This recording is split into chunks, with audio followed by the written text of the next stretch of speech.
Tunadai aje tunyamaze? Ala umewekwa private juzi umeanza kiherehere.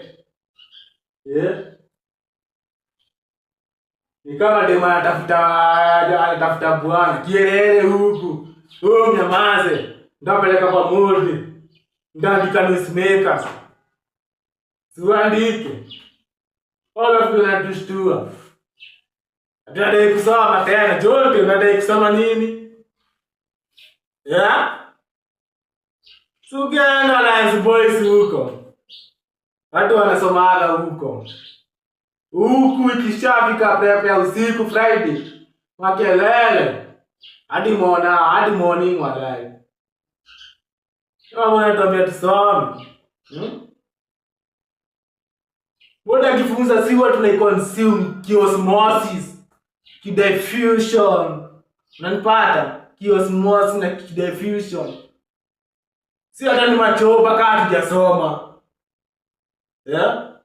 Si ndio bodi? Bosi. Si ndio machoba huko hatujasoma. Si ndio tegemea wase huku. Uliza maswali. Au sasa inadai ati mambo ya noisemaker. Shia, natukula kichwa.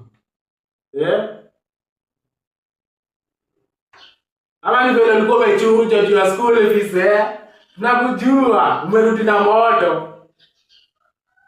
Mzazi ashakusomea kupasha usome. Tunajua hiyo energy. Inakuwa siku za kwanza 20. Hizo siku zingine. Unarudi factory starting kuku.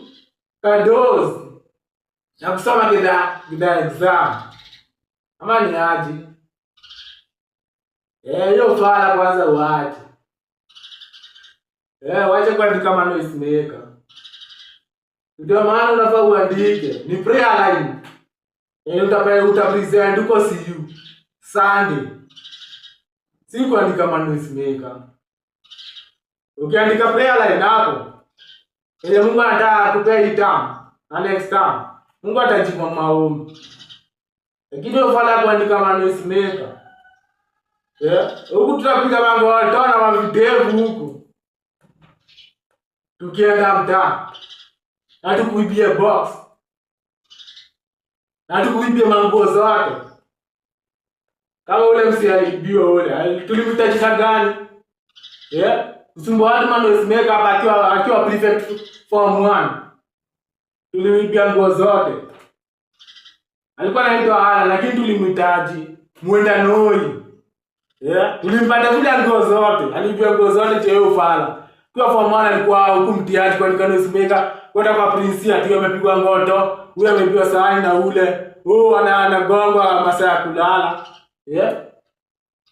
Ito mwenda hiyo jina yake mwenda noi. Leo jina ataitoa hadi form mwenda noi. Wewe ufala. Utaache hata tunajua. Si ni form 3. Hiyo ufala ni ya form 1. Na si ni watu tumemea. Tunafaa tunajua masaa ya kusoma na masaa ya kupiga kelele. Sawa. Hivi.